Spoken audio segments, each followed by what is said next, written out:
JEM is my name, no one else is the same. JEM is my name. JEM. Well, here we are. Episode 50 of JEM and the Holograms. The 24th episode of Season 2 of JEM and the Holograms. So, riddle me this, Shout Factory. Why the fornication is this episode on the second DVD of the Season 3 set?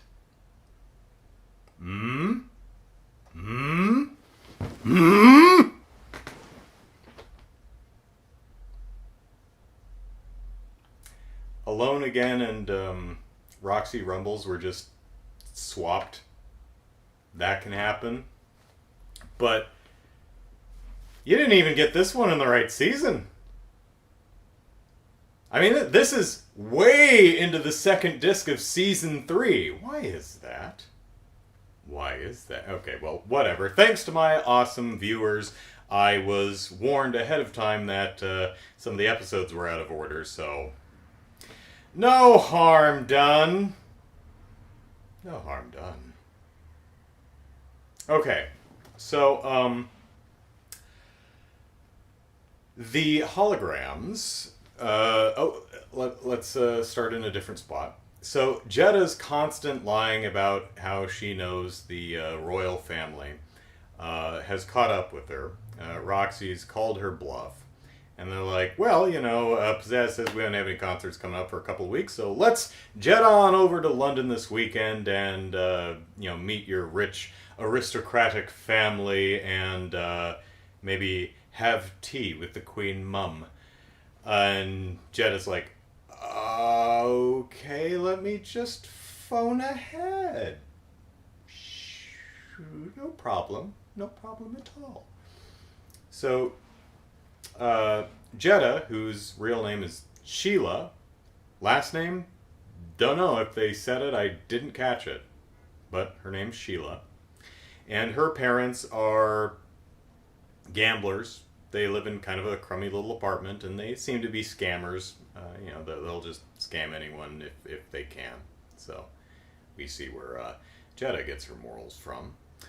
But she says you have to do something to make it appear that we are rich aristocrats with titles and stuff. And they say, okay. So there's a dude who is like the Earl of Wessex or Lord Wessex or something like that. But he has a gambling problem and he's blown all his money. So if he doesn't get a bunch of money by like 8 o'clock the end of the weekend, little Tommy Wessex, Mason? I think his name's Mason. He's turning 21 that night, so he inherits the property, and Lord Trevor, or whatever his name is out on his butt. So he's like, okay.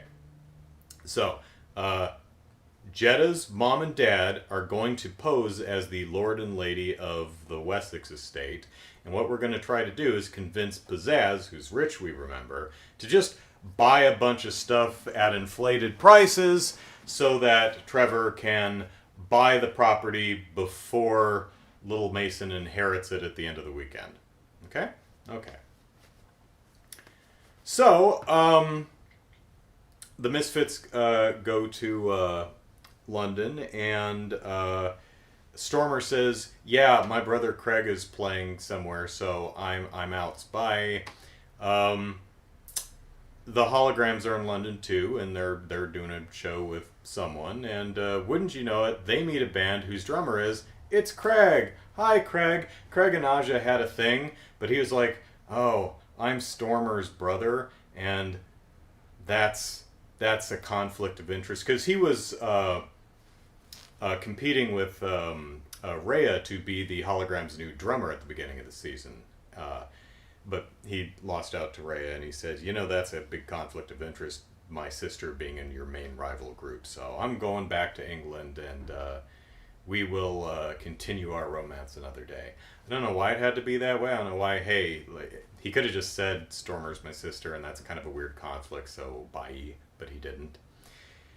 So anyway, he and Aja are making goo-goo eyes at each other, and he says, Aja, I have to tell you something. My secret. Something I've been keeping from you that I never should have. I need to tell you about the secret other person. And he takes her over to Stormer and he says, this is the secret other person that I've been hiding from you. You know how my name is Craig Phillips? She's like, yes. You know that I'm Craig Well, Phillips. this, Well- Stormer, is Mary Phillips. And Aja's like, Your wife? You horrible human being! I'm gonna run and cry somewhere, you jackarse. And I'm thinking, oh, Craig, bro, no, dude, no. That's like completely... You could not have handled that any more wrongly. Like, one would think you stayed up late at night coming up with the worst possible way to have presented that information. Even the other dudes in the band are like, He's going about this all wrong. You're right. I think I'll go outside. Hey, me too. and Stormer's like, you should, like, follow her. And he's like, oh, she jumped to wrong conclusion. She should apologize to me. Dude. No, dude. No. Dude. No. So Aja's outside crying, and Kimber runs out and says, hey, Stormer's Craig's sister, not his wife. That's why she has the same last name. They're not married. They're siblings. And Aja's like, oh, I'm an idiot. It's like, no, not really. Did you jump to conclusions? Yes, but honestly, that's kind of how Craig was presenting it. Even I'm not that dense. Well, this band that Craig plays for, one of the members is Little Mason, who's in a day going to inherit the Wessex estate. So bad guys, ne'er-do-wells, who do well, ne'er, take the canvas off his bass drum and put a big bomb inside, and then put the... Although it is not that easy to just remove and replace the canvas to a bass drum, or really any drum that I've ever seen, but they make it look easy. Anyway, there's a bomb in the drum set.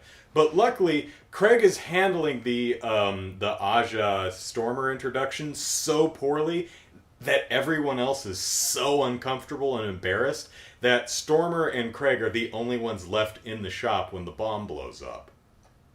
Aja's on her way back in to talk to Craig, but the bomb blows up and she goes flying. Stormer and Craig ain't dead. They're just buried under rubble, so they need to be dug out and dragged out, but everyone's okay. Meanwhile, Pizzazz says, hey, let's go on a fox hunt. Which means get on a horse and chase a fox around. Even through the house. Which is kind of amazing. Not particularly nice to the fox, but the fox perches up on a moose head or something. Seems to be none the worse for wear, so that's nice. So anyway, Mason and the holograms are like, well, I know it was my uncle who was trying to kill me because in 4 hours or whatever, I'll be 21 and I'll inherit the estate, so I'm gonna go there and give him a piece of my mind, harumph. So they do, and meanwhile, they've convinced Pizzazz just to buy a bunch of stuff, and they say, hey, wouldn't it be cool if you bought the entire estate, because then you'd have a title. You'd be like Lady Pizzazz of Essex, and JEM doesn't have a title, and Pizzazz is like, I like that. And so she's signing the papers, but little Mason drops in and he says, Eunice or Eustace or whatever the name of my fox is. Ulysses, fetch the paper. And the fox does. That's a cute fox. And so the jig is up, and they hold a concert to help raise money to fix the place, the venue that was blown up with the bomb and the bass drum, and repair some of the damage to the estate that Pizzazz caused. And, yeah, they're a little sore with Jeddah, but Pizzazz puts a piece of armor helmet on her head, and then Roxy smacks her. So, I guess they're good now. So, oh, one more funny thing is when they get to London, or just England in general, or wherever the hell they are. I think it's Rhea. They're at the airport, and they're like, Wow, we're really here. England. Outrageous. "You were here 3 episodes for the 3 episodes ago for the Renaissance Fair, you silly goose." In fact, that episode has somewhat the same plot with a person trying to take over a place before the rightful heir becomes of age. So, maybe that's why Shout Factory moved it on to way late into the 3rd season DVD set, just to space out the plot similarities a bit. If so, unnecessary, but thanks.